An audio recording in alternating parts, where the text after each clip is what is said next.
صحيح أن فكرة إحياء الأربعين بالنسبة للموتى والشهداء وحتى أربعين الإمام الحسين هي فكرة يهودية، وإذا كانت كذلك فلماذا تم اعتمادها من قبل المسلمين؟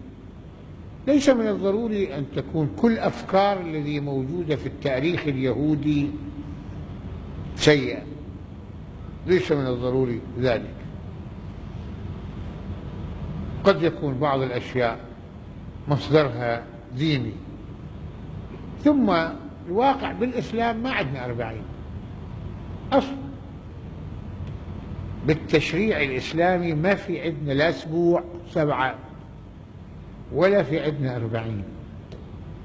في عندنا 3 أيام تعزي، من عزى بعد 3 فقد جدد المصيبة.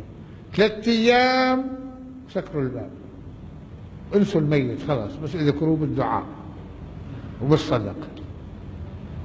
أما تظل قاعد من أول 40 ونعمل له سنة، والسنة ما أدري بمناسبة مرور 2 كل هذا ليس من الإسلام في شيء. لا أقول إنه محرم طبعا، لا مش حرام، لكن ليس تقليدا إسلاميا. سيمكن أصله يهودي أو غير يهودي، الله أعلم.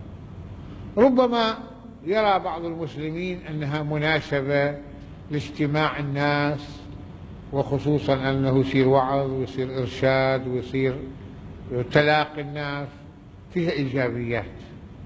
أما زيارة 40 للحسين عليه السلام مش وارد عندنا زيارة 40. عندنا حديث يقول أنه من علامات المؤمن اتخذتم باليمين والابتداء ببسم الله الرحمن الرحيم وصلاة 51 وزيارة 40.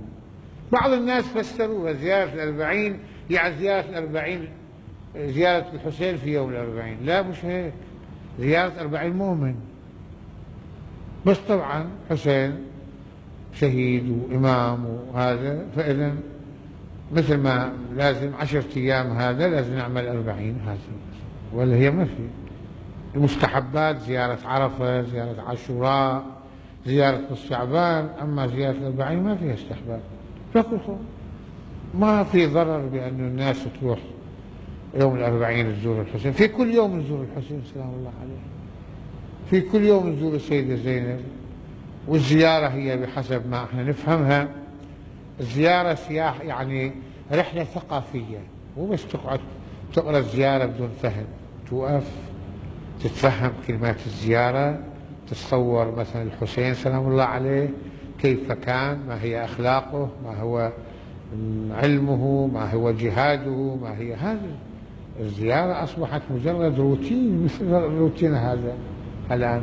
زيارة مش هيك، زيارة أن يكون تأملك وأنت تقف أمام الضريح أكثر من كلامك، وأن تكون تأملاتك جولة أفق في حياة من تزوره.